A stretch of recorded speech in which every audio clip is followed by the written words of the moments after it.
I want to start with some of the things that Jak talked about and just take people back a little bit at what the State House Press Corps looked like, let's say 25 years ago. And Rich, I'll start with you. What was life like for you in that mezzanine press office 2 decades ago? Well, if you talk to my former interns, and by the way, Jak is now retired 3 times, I think. I'm counting. He's the only one who calls me Lester, by the way. Yeah. It's his name.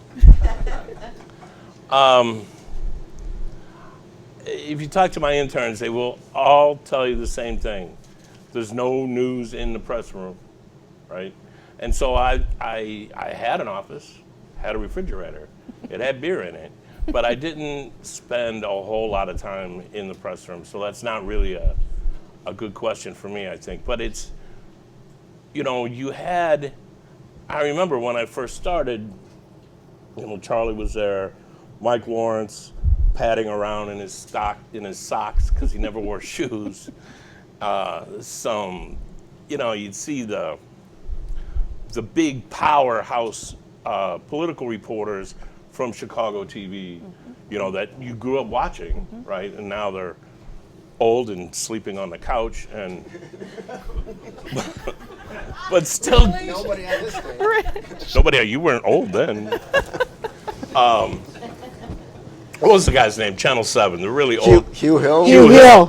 Dick First time Kay. I ever met Hugh Hill, well, I met him after that, but the first time I ever saw Hugh Hill in person, he was sleeping on a couch in an office in a mezzanine press room. Like, that's Hugh Hill, man. Dick Kay, all those people, right? Real, I mean, you talk about legends, real serious legends in the news business. And I was kind of, you know, in awe of that. But there were a lot of people, right? And it was like busy. And, you know, at the time, like George Ryan's press secretary, who shall remain nameless now, would go office to office and scream at people, right? Do you remember that? So it was just it was a different time. It was a different era. It was mostly white men, occasional white woman, very few people of color, but it was, I mean, it was there, man. You knew it was there. Big time people would stop by and visit people in their offices. So, you know, that's what I would remember. But can I just say one thing? Of course. I got my start in reporting by freelancing for the Illinois Times at $50 a week, and the publisher of the Illinois Times is here, Bud Farrar. So if you give him a big applause or boo him, because he is as much responsible for me getting into this business as anyone else. So. And next year they're going to be 50 years old, if I'm right, Bud. That's right. That's great. Bernie, tell me a little bit about the camaraderie and the competition that you have with that many reporters in one place covering the same thing. I felt a lot of being intimidated, but I also felt invigorated, and I had a lot to learn too. And I'm going to go a little farther back than 25 years because the Bloomington Pantograph made a really silly mistake back in 1977 when I had been there less than a year. I had never covered a city council meeting, and Dave Hockey, the guy who used to come cover days of the legislative session, didn't want to do it anymore, so he trained me for a week, the last week of the session. And I came down and I'm hearing, "Have all voted who wish." It was ringing in my ears. I wasn't sleeping for a whole week. I stayed at the St. Nick until like it was so bad we had to move to the Governor next door for $12 an hour a night instead of 10. But it was very intimidating. Jim Thompson was the fancy new governor at the time. But I looked through a lot of blue books to just prepare for tonight. And back then there were about 50 people pictured in the blue book. Now I know that the ILCA list today, thank you Brendan for getting it for me, is up to about 40, although a lot of people are out of town and come and go, and about 20 are based here. But those were the days, as Rich said, especially in the hot times, without Blue Room Stream or the kind of video that happens now, and I'm not saying it's a bad thing, but technology has changed things, Chicago reporters had to come down for a lot of stuff. So thank you, Jeremy, for being here all the time. But in those days, you had bureaus of 1 or 2 or 3 people for the Tribune and the Sun-Times. The Bloomington Pantograph with me, I ended up commuting for a couple of years, and they established a full-time bureau here in '82 with me that lasted for 5 years, and then there was a guy named Don Thompson who came on and stayed. And smaller papers could have people covering their stuff. It was interesting. There were so many people in the press room on the mezzanine when I started. There was the pool room for the overflow. Mm-hmm. I was back there. One of the guys back there who turned into a tremendous reporter for the St. Louis Post-Dispatch in Washington and then into publishing, Bill Lambrecht. And I'm this little guy trying to just cover local stories, and he says to me, the way I do this, I don't even pay any attention to the legislature. I just go after the good stories. I'm like, what do you do? On the other hand, Dave Hockey, the guy that I was learning from, was trying to be Bill O'Connell, because Bill O'Connell would travel down from Peoria and fill an entire page in the Peoria Journal-Star every day with 6 to 10 stories about everything anybody from Central Illinois did, about any zoning change or township thing. So I watched a lot. I loved the fact that I could participate in press conferences and just watch the pros do it, because unlike some people who don't like that, maybe I think maybe they have better sources than me, but when people ask one question and then other people follow up, and you got a much better press corps at the State House than, in my experience, other places in smaller towns when nobody asks any questions of the governor when he's done. So it was invigorating, scary, and being there full time helped me grow into it. And you did. Well, I don't know. Yeah. Carol, your experience was a little bit different. So how did that same atmosphere impact the way that you were able to do your job? So I started at NBC in Chicago in 1978. And I was anchoring and reporting, and I really wanted to do politics more than anything else. But I was also one of those people who swatted in and swatted out. And so the press corps would always kind of look at you with a side eye. Yeah, one of those from Chicago. She just came in for a minute. And so I did that for a lot of years. And I think my first governor was Edgar, but only nominally. And then in my experience, 1997 happened, Jerry Springer happened, I quit NBC, went to the network, and came back and had decided I was never going to work for any one thing again. And the Sun-Times hired me as a columnist, a political columnist, after Steve Neal's suicide. And so I was doing politics for NBC, politics for the Sun-Times, and I hadn't been to Springfield after being away for a long time. I called Dave McKinney, God bless Dave McKinney, and said, I need a refresher course really bad. So I come to Springfield, it's 2002, meet him in the press room. It's the mezzanine, it's the coffee pot that always was good in the morning and then kind of went sour and kind of burnt in the afternoon, and maybe somebody started it up again. Dave said, I'm going to take you around. And as he did, he said, I made a mention to Blagojevich, and he'd like to see you. So we go into Rod's office, and there, the first thing I see is an enormous statue of Elvis Presley holding a guitar, and he's in the white suit. And I said, well, Governor, it's great to see you. I know you're busy. He said, no, sit down. We talked for an hour about him. But Springfield was teeming. And some things had never changed. What was the bar with the horseshoe? Norbandy's? Yes. I hadn't been to Norbandy. He took me to Norbandy's that night. And I said, I remember Norbandy's. I walked in and went, oh, Jesus, it hasn't changed at all. It smelled of smoke, and Paul Liss's hands were still nailed to the bar. And it was like, oh, my God. So some things were different, but I learned from these guys for sure. Talk about intimidating. I was intimidated to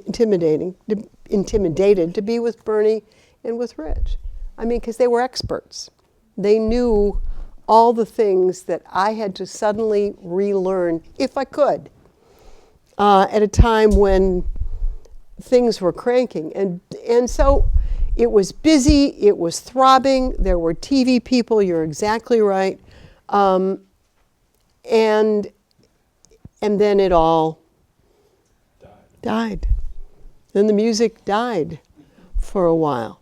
I mean, I think they were down at one point to like 7 or 8 people in the press room at one point. And you go from like just huge bustling press room to nothing. And now it's, it's double, it's more than double that now, but that was the really depressing time. Well, by that time, And- you were down in the basement, Yeah. right? And where there basically wasn't even like a place to get a candy bar. It was tragic. So yeah, I mean, it was a ghost town. Yeah, when they were still on the mezzanine, I worked for the State Journal-Register, which was my 30-year job, including 28 as the political columnist. So I actually never had a desk at the Capitol. I just wandered in and out. But at one point, with Copley News Service and the Rockford paper and the State Journal-Register, we had like 8 people at the State House. Yeah. And and now, well, we had one young guy who came over from another state about 2 years ago and just left. So I'm wondering if they'll replace him. But the hollowing out of local papers has hurt here, because when Gatehouse first bought the State Journal-Register from the Copley family, one of the first things they did was, our editor, who had never been to the State House except maybe once, walked over there to fire the guy from the Rockford paper, because we were, that was the end of that. And then, Adriana, who's here, had been with the Peoria paper and got some bad news along the way, but is working for a very tall public official now and doing fine, I believe.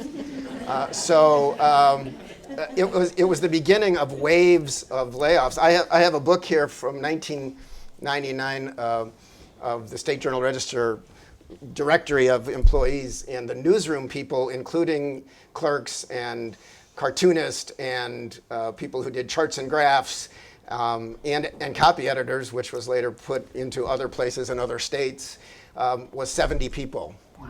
And the newsroom staff of the SJR right now is about 6 or 7. And most of that is like sports. Well, there's right? 2 sports, 1 photographer, I think 3 reporters. There were 4, but we lost the guy at the State House. So. And I hate to be that old guy, but I mean, back then, the Alton Telegraph had a full-time State House reporter. The Alton Telegraph, which is barely like even a newspaper anymore. Or a pamphlet, yeah. They had a full-time reporter. The Champaign News Gazette, I mean, the Daily Herald had a couple of people.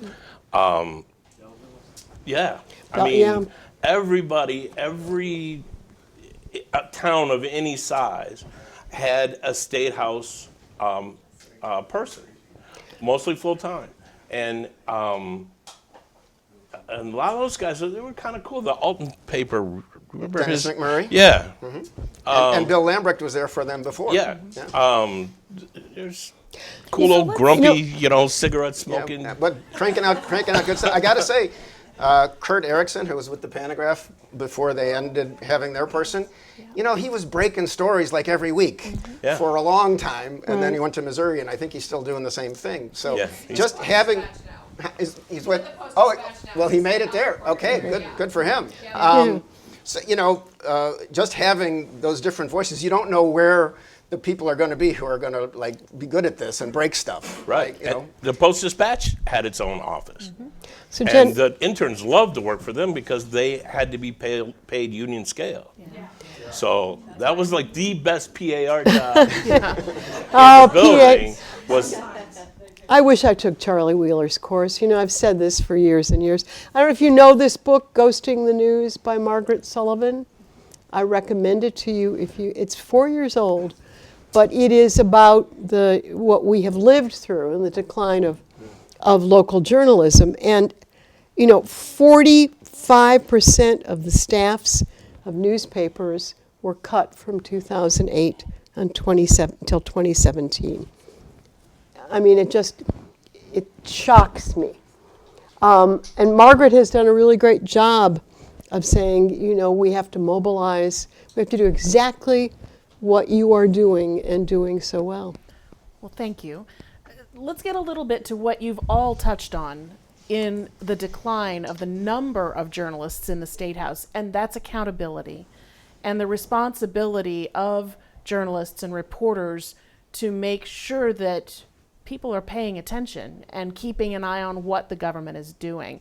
How critical is that, and what's being lost if half of the number of journalists doesn't exist anymore? The Tiffany Henyards of the world are being lost. If you follow WGN and the Dalton mayor, the story that keeps on giving, but only because local media figured out that something crazy was going on in Dalton. Now, something crazy always did, because you have the Shaw brothers, who were twins, who thank God weren't triplets.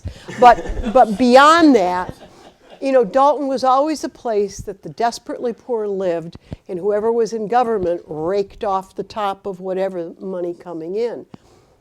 That's what's lost. Every local mayor, clerk who's picking up a check, the kinds of things that are really important, the water that's got too much lead in it, those are the things that are missed every day in small communities all over Illinois and all over the country. But I think the other thing is that the papers that were here,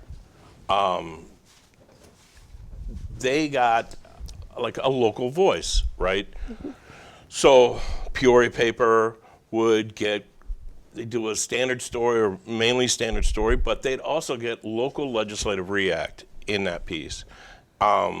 Lee would send a story back with quotes from every newspaper region, so the editors could just plug them in. Of course, then you'd have to have editors who knew which ones were theirs.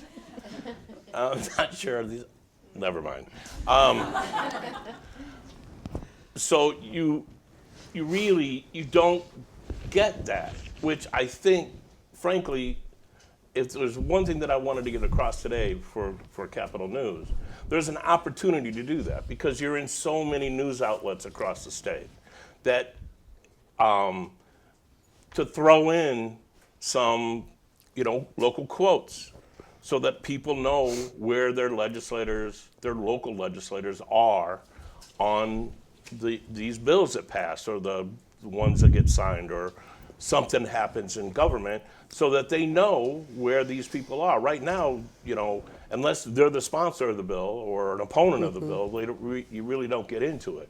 And that is what is really missing in modern coverage, because we've lost all these local news outlets, or they no longer can afford or deem necessary coverage of Springfield, which, it's a huge part of people's lives that they don't really know very much about, especially how it actually pertains to them.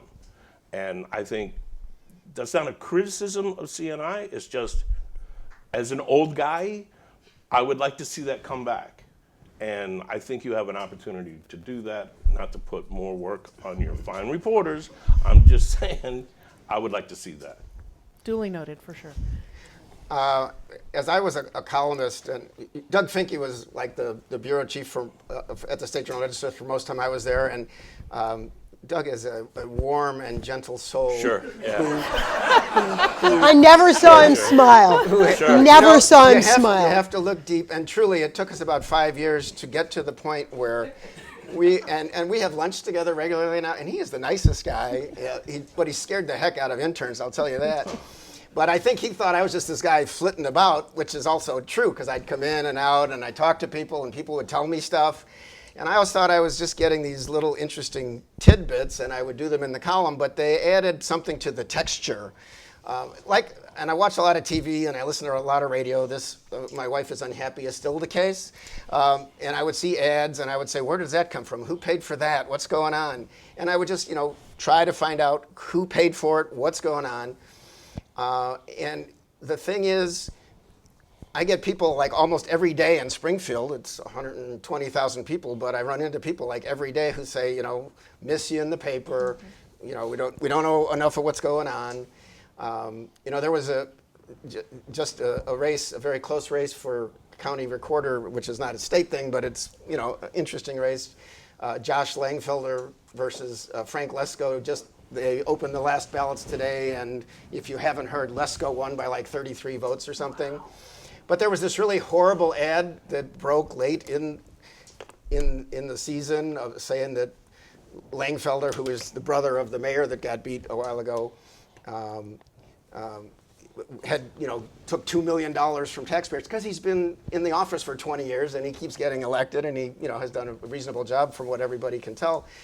And it said it was paid for by the Evening Republican Club. And I looked up the Evening Republican Club because I can't get away from the computer to do this. And they had like $900. So what happened? But then I saw that Frank Valla, 2 days later or something, gave $13,700 to the Evening Republican Club. So you know where the money's coming from. And I called Frank before talking about him in front of a group because he ended up spending $40,000 for Frank Lesko because he says it would be great for good government to get rid of the office of county recorder, which Lesko's in like the last 2 weeks of the campaign said, hire me to fire me. But this money, it could have been said a lot earlier. I knew of Valla putting all this money in, and he spent like $50,000 to beat Jim Langfelder for mayor, partly because Jim Langfelder wanted Mike Houston to take his place as airport board chairman. And these are the kinds of things that people in Springfield and other places are interested in, but sometimes without the staff, it doesn't always get written in a timely manner. So another opportunity that crops up when you don't have people paying attention is the opportunity for people to perhaps bend the truth or tell stories from a specific perspective. How dangerous is the misinformation, the disinformation that comes in a void where the journalism doesn't exist? Well, we know how dangerous it is. I mean, look at the fake newspapers that are peddled around the state and around the country that look like news, sound like news, talk like news, aren't news. They're agendaized, and you can call them pink slime, you can call them all sorts of things. But so Don Mosley and I, who were producer-reporter team for so long now, run a journalism program at DePaul. And our students, we're trying to explain to them that you need to interrogate your own sources. Like you read it, but who is it? Who is it who's saying this? Don't just, it isn't a quote until you know who's behind the quote, who's paying for the quote, where it's being, peddled. And those are things that, Tim Novak at the Chicago Sun-Times, if you read the Chicago Sun-Times, I said to Tim the other day, who's going to replace you when you're gone? Because every generation of every family that ever served in government and how they fit into the picture. And you have the context, the way Bernie has the context, the way Rich has the context. That's very hard to achieve, and it takes a long time on the line. And I just wrote a column that appeared in the Sun-Times before the election, but it's all over the state, including Bud's paper, about a race in the suburbs where you've got a freshman Democratic rep, Harry Benton, who sent out mail chastising his opponent for being supported by people who were against the budget, and that meant she was against all these things, these great things like funding for rape kits or whatever, and then sent out further mail and did a TV ad talking, implying that he had voted for the budget. He did not vote for the budget. And there's been shenanigans like this for a long time.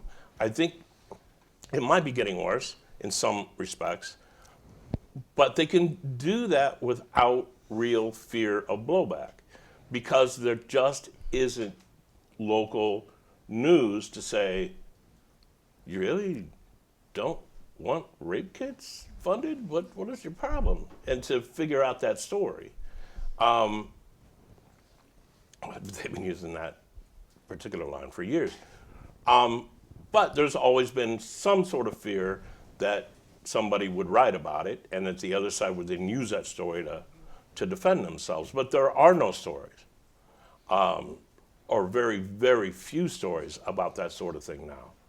And so that gets, I think, to your question of what are the consequences? The consequences are people don't have an opportunity to even know what's being, they get these mailers, they see the TV ads, but they don't know what the real deal is, because there's no place to go if they cared to even find it. Just out of curiosity, how many have done jury duty in this group?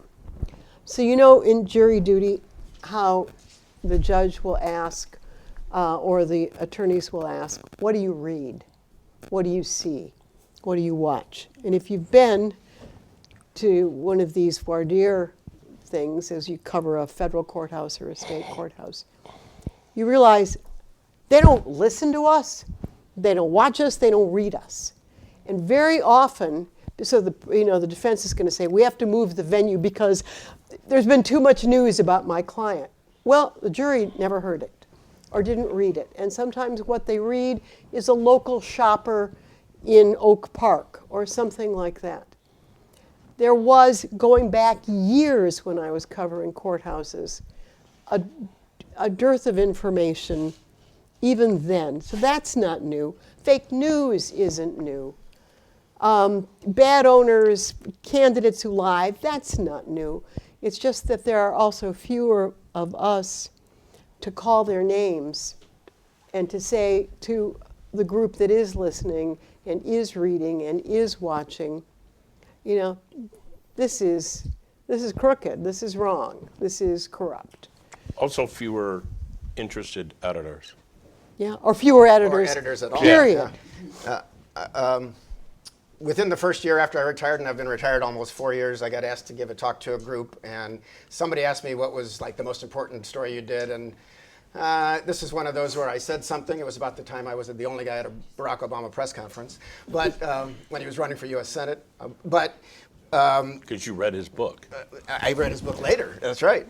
But that was one of those where at night you go, of course I should have said alternative media and people who are telling you things from an angle that may not be legit.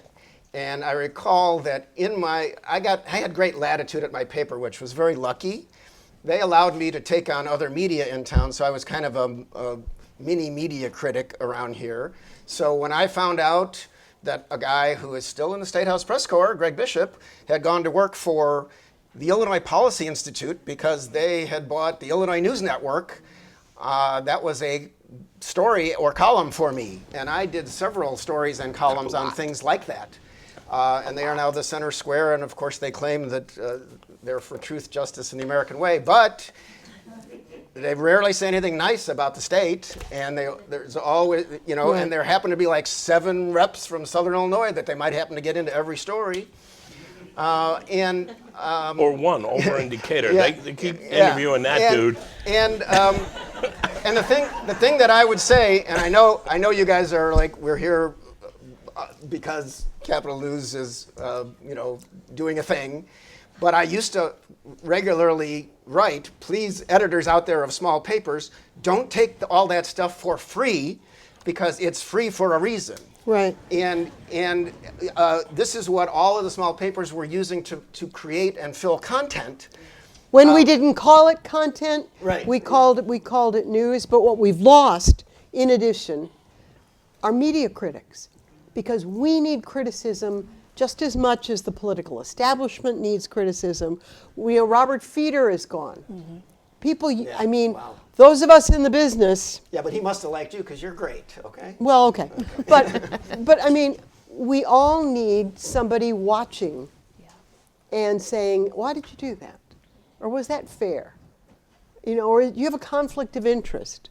So we've also lost the critiques of our own work when we need it most.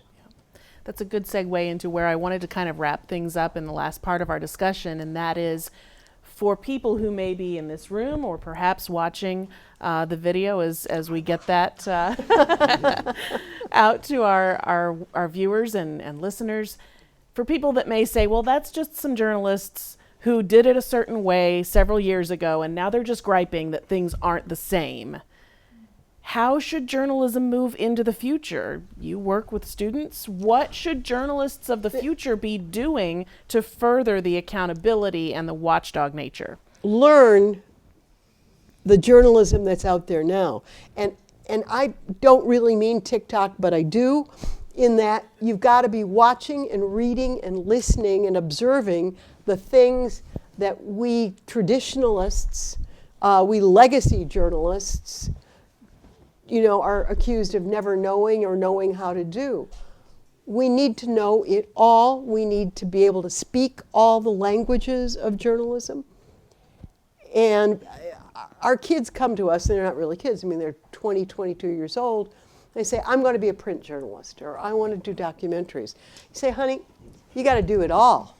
You got to do TV, radio, write, digital. You've got to do it all, because the versatility is the only thing that carries the day, including what you guys are doing here. The thing I worry about very much for Capital News Illinois and every nonprofit is funders of nonprofits have about a 5-year attention span, and then they move on. I don't care who the foundation is or who the funder is, a lot of them don't stick around. And either we need a profit model along with a not-for-profit model, or we need to find a way in furtherance of the kind of journalism that you're attempting to grow. Bernie? Sure. Go for it. I was just, this is a CNI thing, but John Stremsdorfer is in the crowd. He is the head of the Community Foundation for the Land of Lincoln, one of two places in Chicago where Press Forward, a journalism, philanthropy-based journalism project, is being undertaken, and hopefully something will be announced within the next couple of months or a few months, because Pat Coburn, our publisher, left some money and $1 million went into a fund, and the MacArthur Foundation matched it, so there's $2 million in Springfield to help local journalism, and I'm hoping that these funders don't forget in 5 years. Me too. Because I'm on the advisory committee to the foundation, and it is, when people keep telling me what happened to the paper, I tell them about this. Wait, something might be coming to perhaps add some reporting strength to the local scene to fill some of the gaps, which is important everywhere, however you can do it, but this is one way that it's being done here. Thank you, John. Yeah. Richie? I would just say two things. One, I think the art of the follow-up question has been lost. And that's not an old guy saying it. This is just, that's an essential part of any kind of reporting, is that follow-up question, whether it's at a press conference or whether it's in a one-on-one interview or just passing in the hall. And one of the things that Isabel Miller is here. Isabel works with me, and stand up, Isabel, so they can see you. Isabel! She does the morning and afternoon roundups and a million other things. She's doing a lot of writing the last week and a half because there ain't anything going on that's of interest. But she's been doing a great job. But one thing that I've tried to instill in her is the question of why. So if you ask a question, and it's not a why question, but you ask a question and they answer it, follow up with some version of why. And that gets lost so much, because why is really important. And some of them will just lie to you and say, well, I'm doing this because, well, it's like, yeah, come on. But you can always bounce off of that and go from there. But those are two things that I would say to the younger people coming up, is that you've got to follow up and you've got to try to find out why. And if I, just basic reporting, I think you do it the same way, but you have to be on other platforms. I mean, I've got a 35-year-old son, a 33-year-old daughter. My son is in Chicago, very politically involved. I don't think, everything is online, so it's computer or whatever. But I have to say that the basic tenets of reporting, get response, find out not only why, but my view always was, even in doing columns, and I know maybe that's not traditional columnist, but I also did stories, so I always felt I had to be fair to everybody to the extreme. If I'm going to print something that makes you look bad or questions you, I'm going to call somebody else. And just one interesting little story about someone who seems to have risen in another plane now.